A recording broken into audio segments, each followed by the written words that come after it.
What a blessing. Here's a guy that took up the void from Muhammad Ali, Sugar Ray Leonard. And I think Sugar Ray's the best we've ever seen. My favorite fighter is Sugar Ray Leonard. Yeah, he was, he's always been considered the greatest fighter of all time. Floyd Mayweather in our day, but he wouldn't beat Sugar Ray Leonard. The greatest welterweight in boxing history.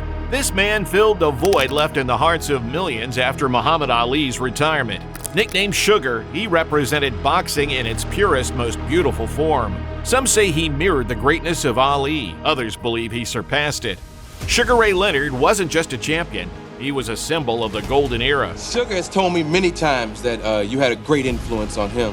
This is my father. My father looking for you. Daddy. He humiliated legends. He dominated Hall of Famers. And today, dear fans of the sweet science, we present to you a fighter who conquered the world with style and skill. Meet the one and only Sugar Ray Leonard. You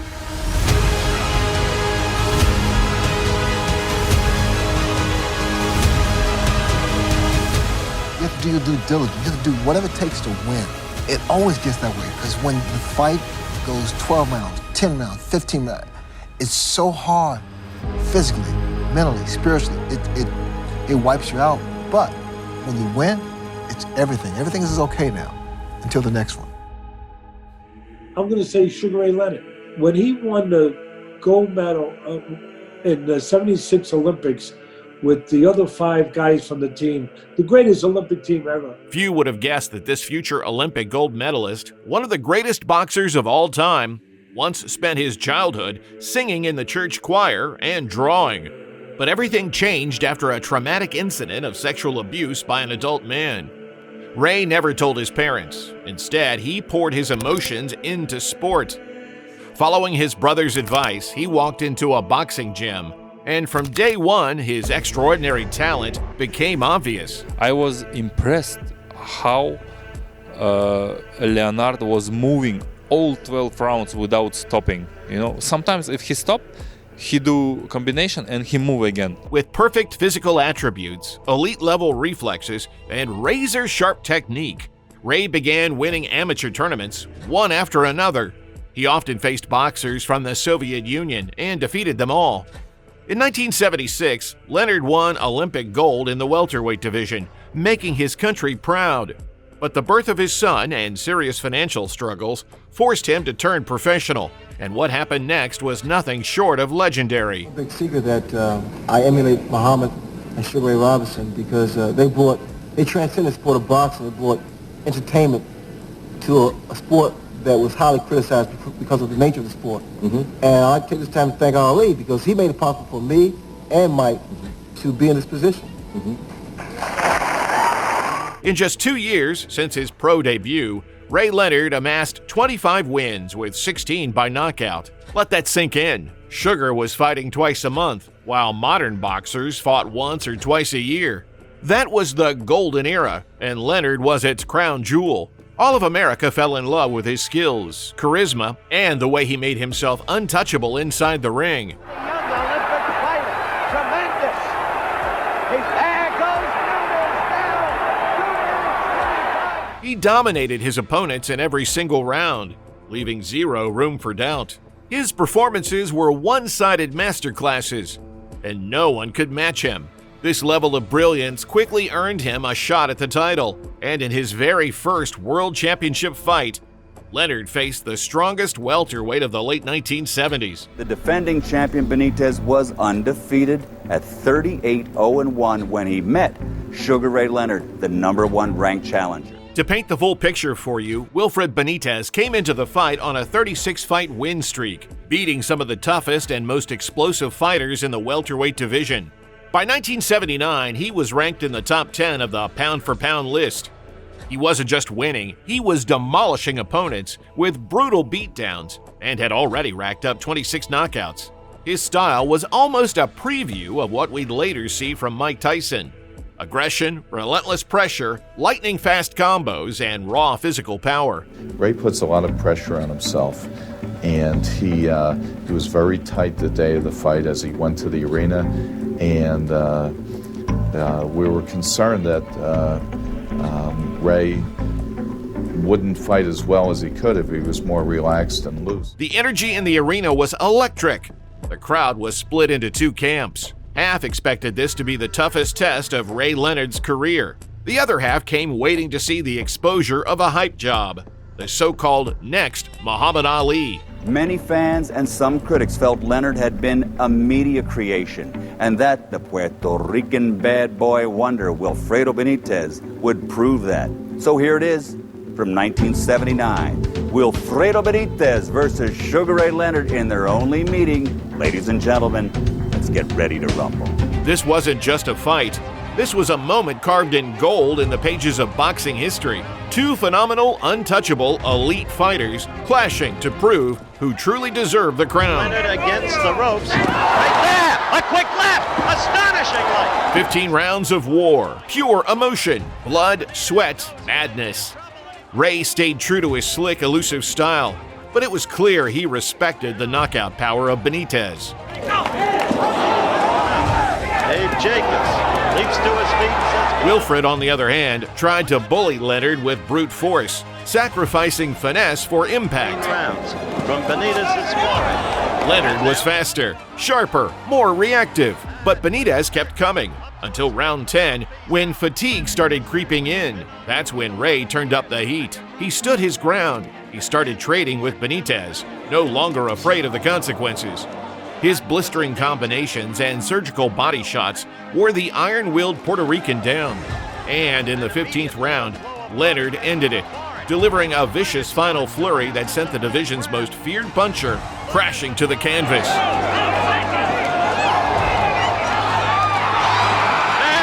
got him down again. Shown. Maybe now they won't call Sugar Ray Leonard a hype. There it is. It wasn't until the later rounds that Ray began to take over the fight. In the 11th, he knocked out Benitez's mouthpiece. In the 15th, a strong uppercut sent the champion to the canvas.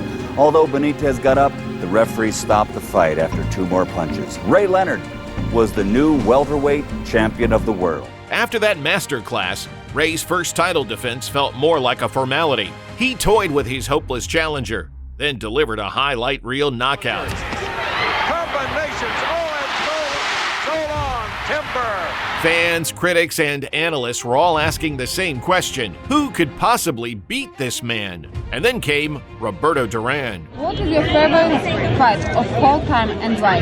Roberto Durán, Sugar Ray Leonard won. Well, your second title defense is against a guy named Roberto Durán. You're linked with him for the rest of your life. That series of fights, mesmerizing.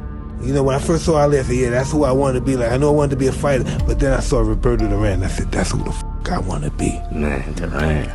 I said, that's who I want to be. A mean motherfucker. There's people scared to look at him. The devil. From the moment he stepped into the spotlight, his presence screamed madness. He loved violence, craved blood, and thrived in pain. He'd been arrested 7 times for street fights. He could have gone to prison twice for assault. In the ring, he was a butcher, a maniac observed with inflicting pain. There's nothing devilish about me, but if I have to be a devil in the ring, I definitely will be. The first round was all about feeling each other out, but in round 2, Durán exploded. Midway through the round, he landed a brutal combination that made Leonard's legs buckle. For the next 30 seconds, Ray did everything he could just to survive, clinging to Durán as the Panamanian tried to finish him. Round 3, same story. Durán pressed forward, trapping Leonard against the ropes and unleashing devastating punches from every angle. Ray tried to adapt, adjusting round by round, but Durán was simply too much. By the time they reached round 15, nobody doubted the outcome. Leonard was exhausted, missing wildly with his punches. Meanwhile, Durán stayed sharp, accurate, and even began mocking Ray inside the ring. Durán never relied on size or brute power.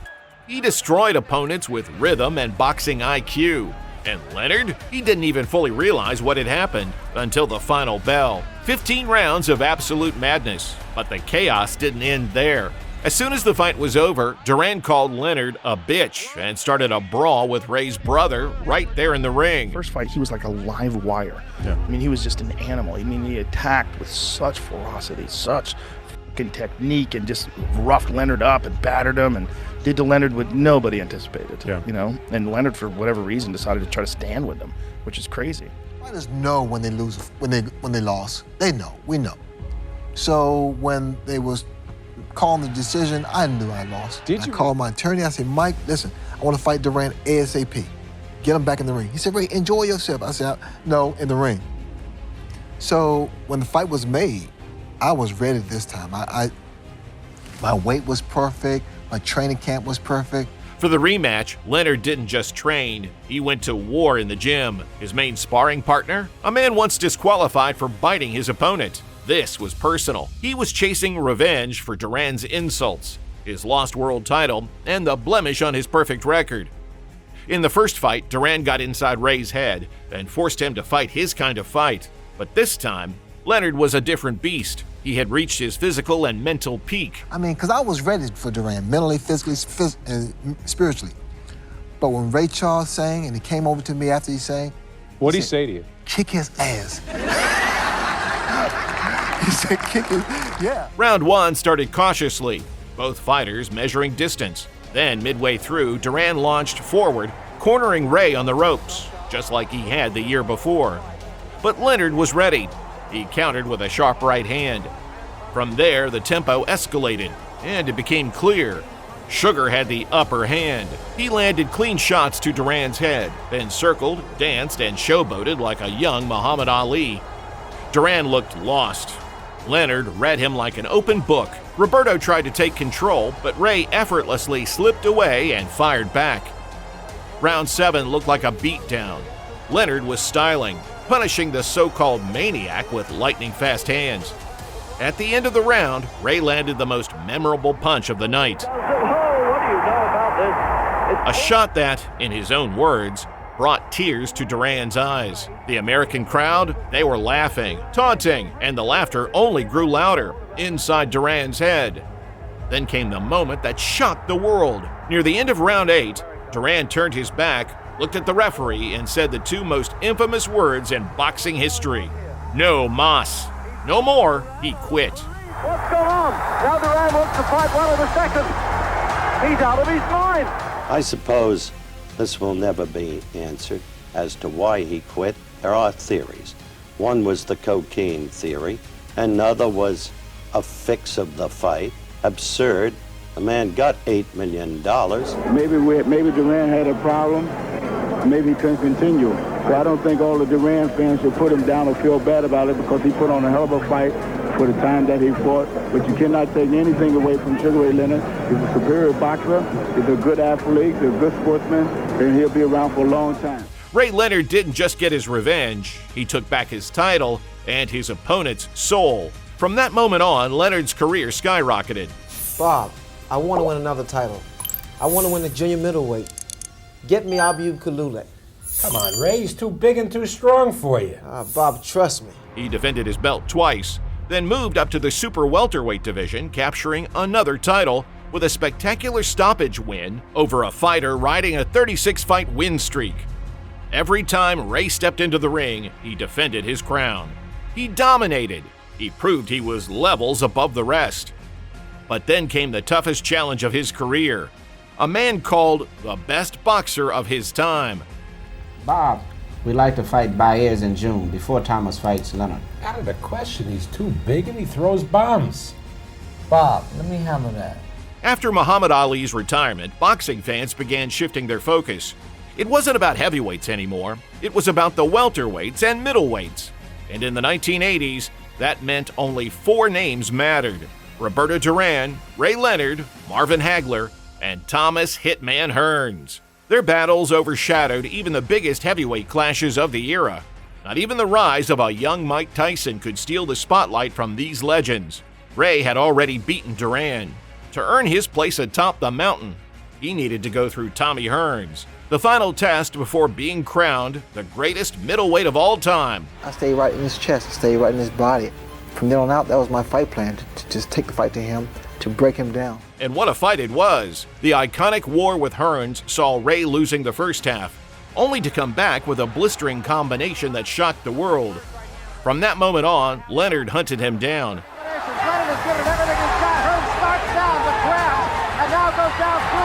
He turned into the sniper, and in round 14, he unloaded pure destruction. The fight went from competitive to one-sided annihilation. The referee had no choice but to step in. The bout was named Fight of the Year by the Ring magazine, and forever earned its place in the Boxing Hall of Fame. Leonard didn't stop there. He would go on to defeat Marvin Hagler, cementing himself as the undisputed king of boxing's golden generation. Even with injuries, even with vision problems, even while spending his physical prime outside the ring, Sugar Ray Leonard still destroyed the best fighters of his time. He wasn't just a champion, he was a symbol of greatness, a living legend whose name will echo through boxing history forever.